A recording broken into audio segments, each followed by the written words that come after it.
Hi guys, I have plenty story to tell you people. So it was small, one at a time. I'm eating burnt offering. This is my dinner. So if what I warmed was 200 strands of spaghetti, what I have left in my plate is 20 strands of spaghetti, meaning I burnt over 90% of my meal. I told you people to start calling me Bonner girl. Anyway, that's by the way. So I have plenty stories to tell you guys, but let me start small. I went for midweek service today, and on my way back,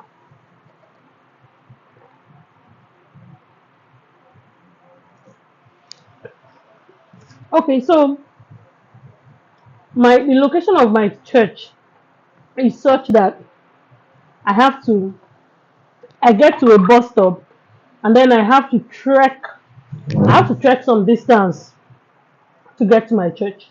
So while going to church, I use a if I'm going to church, I usually use Okada, that's motorcycle, to get to church. But on my way back, I enjoy the walk.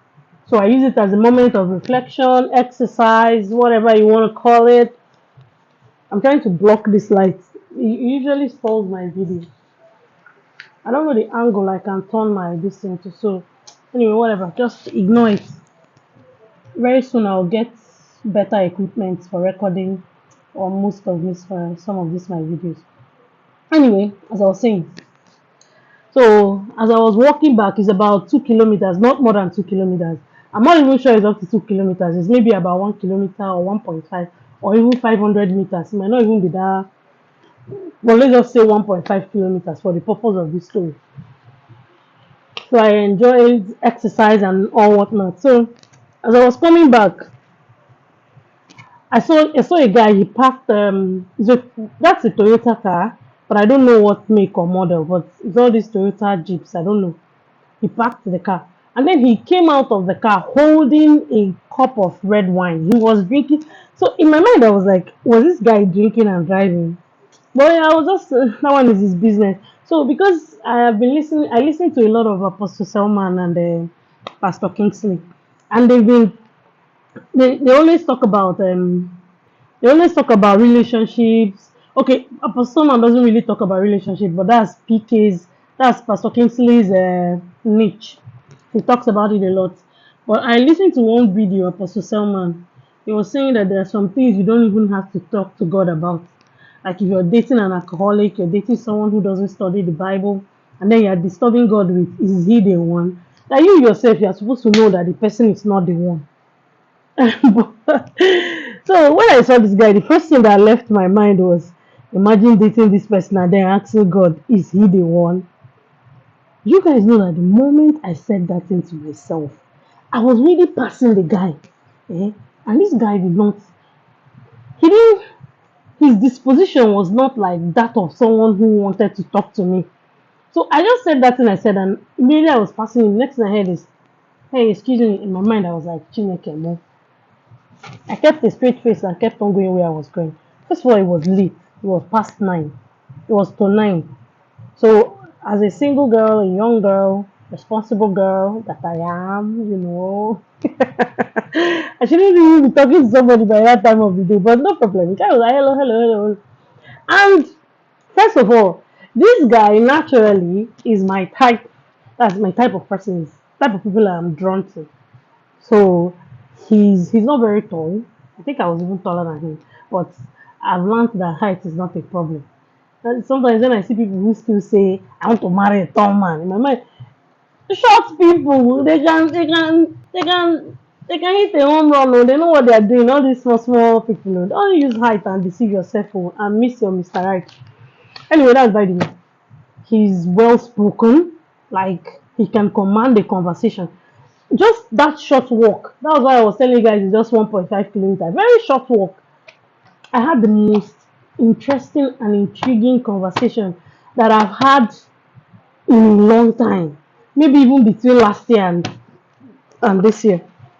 So the guy was like, hello, that he's talking to me. So he introduced himself. I've even forgotten his name, Seth. But it's even good as I forgot his name because I shouldn't reveal other people's identity here. For it to now be somebody's husband or somebody's brother or somebody's this, they will now come and carry me. Yeah, I was like, hello. So we got to talking, and immediately I know myself. I knew that I know I was already getting too interested in this guy. You know the way he talks, the way he walks, how he expresses himself. So, but there was something I said to him. That's why I'm even talking to you guys about this thing. There was something I said to him. So, when he was walking with me, and I told him I don't want you to walk me to the bus stop and then gain nothing from the interaction. He now said, what do I mean? He said, you're not going to gain anything from this interaction. By the time you get to my bus stop, you'll be asking for my number and I won't give it to you. So I prefer if you turn around and go back because you will have to walk back alone. I was worried that he would walk me to the bus stop and then he will not start walking back alone. The guy was like, that he would take a bike back. I said, but you won't gain anything from this interaction. I told him this conversation that we're having now, that is all you're going to gain from this interaction. Hmm. I'm like, what do I mean that? He now asked me if I was an introvert. I said no, that I'm an extrovert. He said, so why don't I want us to, that's me and him, why don't I want us to get to know each other better? I said, what's the point? He said, we don't have the same, we don't have similar goals. And I said, that doesn't mean that we can't be friends. That doesn't mean that we can't like each other. I told him, no, he now said that am I afraid that if he gets to know me better, that the entire thing will not work? And then I would have wasted my time. This is the response I like. And I told him no. And I'm worried that it will work. And by the time we now get to know each other very well, it will not become a problem for me to separate myself from him. Because then, because our objectives, because we don't have the same objectives, him is here to have fun. And me, I'm looking for something more serious. But by the time we get to that point where we now have to take the next step, I'm ending it now, even before it starts. He now said, how do I know? How do I know that it will work? I said, I've had the conversation with you first because we've been talking anyway. This was when I was getting close to my bus stop. That's when we were saying this one. I don't know because we've been talking and I know myself already. This was a very interesting and intriguing conversation. It's something I would want to do again. And so this is the time for me to yeah, yeah, that's what they're saying that I'm a mean person. And I'm very, very mean. I told him that I'm more mean. Oh. He now said, okay, I should give him another reason why I won't say yes to him. I told him again, I'm much older. Okay, not very, very much. I'm much older than you are. He now looked at me and said, am I 50? I said, excuse you, do I look 50? He said, why do I say I'm much? I said, you're definitely not up to 40. Like, don't worry, you're not up to the age of 40, so I won't even waste my time. So, now this is the thing, this is the lesson I want single girls who are in their who are in their 30s, let me just say 30s, beginning because that 30 um, is a landmark. That 30 landmark usually throws ladies off balance. Usually throws ladies off balance. So if you're in your 30s and you're going into a relationship with somebody, now remember you're human. That's number one. You're not. I Sometimes when I see people who say things like, "Ah, I will never fall for somebody like this," I just know that these are inexperienced people who don't have experience with relationships. See, as a human being, there is nobody you cannot fall for. This is the first thing you have to. There is nobody that you cannot fall in love with. The only thing is, you have to put the right circumstances, the right situation. By the time you put all these things and align all these things together, you can fall for anybody. So you have to go into every conversation and every relationship with this in your mind. And you have the ability to fall for anybody as a human being. You won't even know how it happened later. Because I was looking at the list of all the men that have come across my life in and out, and sometimes I would just be like, how? IG, how? How did this happen? Like, it doesn't even make sense. Even to me, guys watching it, I'm like, what were you thinking? Oh, it's so good that I'm wearing a hat, this thing on my t-shirt while making the video. And we're talking about love. Oh, also Valentine is coming, so we're gonna gear up. Gear up. Yeah, we're gonna gear up. So anyway, the things I want you to take out of this relationship is one, you can fall for anybody. You see that he's short, he's tall, he's fair, he's dark, he can speak English, he cannot speak English. Now, now, ideally, there's a particular there's a particular kind of person that you will fall for no matter what. But outside an ideal man, trust me, when I'm speaking from experience, this is something I have experience with. You can fall for anybody, any category of human being. You see, casually talking to a married man and thinking, it's safe. I'm a principled person. I can never fall in love with a married man. My dear sweetheart, you can and you will if you're not careful. So all these relationships, you nip it in the bud before it even blows up. Don't even start it. So the first thing I want to say is one, you can fall for anybody. Two, if you're in your thirties, and you want to get married, maybe there are some people who don't want to get married. Those ones are different.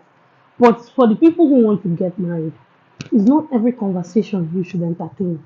It's not every relationship you should, because these relationships, if you are a sincere person, that's this is for ladies who are you're born again and you're a sincere person. There are born again people who are not sincere. There are born again people who can still do mago mago, nothing against their old boys. So, in fact, something against their old boys because you're duping people. But that's not the topic of my conversation. That one is by the way. So if you're born again and you're sincere and you're in waiting, there are conversations you shouldn't even start. There are relationships you shouldn't even think about or even entertain. That's the moment you see you cut it immediately. Cham! Even if your heart is telling you no, we can't fall for this person, tell the heart, thank you for informing me, but please, I will still do the necessary things. Whenever I put this book, these videos are usually better. So I really, even though I enjoyed the conversation, as I was walking away, I felt myself feeling like, that this is a friend, this is somebody that you can be friends with, and you get. I told myself, Ijoma, wow, sita, say no, run the way Joseph ran. Do you know why Joseph ran from Potiphar's wife? It's not because he was not attracted to her. It was because he was attracted to the woman. That is why he ran. So, my dear, run for your life, especially if you're in your 30s and you're single, you're in waiting, and you want a godly man, not just anyone that when you now get married, it's never headache. Because me, I want my kids to be, I want my kids to make great strides in the kingdom. Like, I don't even want them to be ordinary people. So, because of that, you can't procreate with just any man. It has to be the person, the right person. So what are we taking away from this video? First of all, you are not immune to anybody. You can fall for any man, no matter who you are. So, because of this, it's not every relationship, it's not every conversation that you should entertain or you should have. Nip it in the bud. Don't talk with food in your mouth. So don't do all those things. That's the message I'm coming to you guys with. And may all our heart desires be fulfilled in the mighty name of Jesus. Oh, I just came here to tell you guys that I met somebody I like and falls into the bracket of the kind of men that can entertain me, and I still said no to the person. Are you hearing me? We are born again girls. It's not everything we go for. Are you hearing me? We are born again, so it's not everything we go for. By the way, one last story. Let me tell you guys. I saw this girl in church.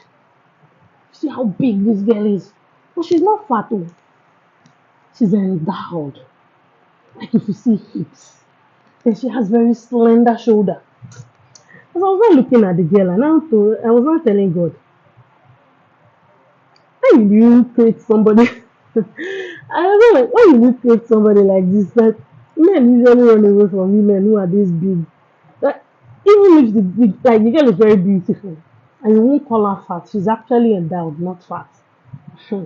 I'm fat. I'm like my shoulder. I have bigger shoulders than she does. Even my biceps are bigger, but her hips are wide. The hips are wide. No. So I was not telling God, why will you do this? God now said, these are select women for select men. That is, anytime you find yourself not fitting into the general, like you always find yourself, you don't fit into the general, you are called for a separate mission. The only thing you have to do is to start praying to God, please. Where is this? There is somebody for everybody. As long as you is God that created you. Unless you didn't come from God. But if you came from God, there's somebody for you. No matter how you look, that is no matter how you look, there is somebody for you. So that's my message for you today. Bye, babies. Wish me luck. Only God knows when I'll finish this food.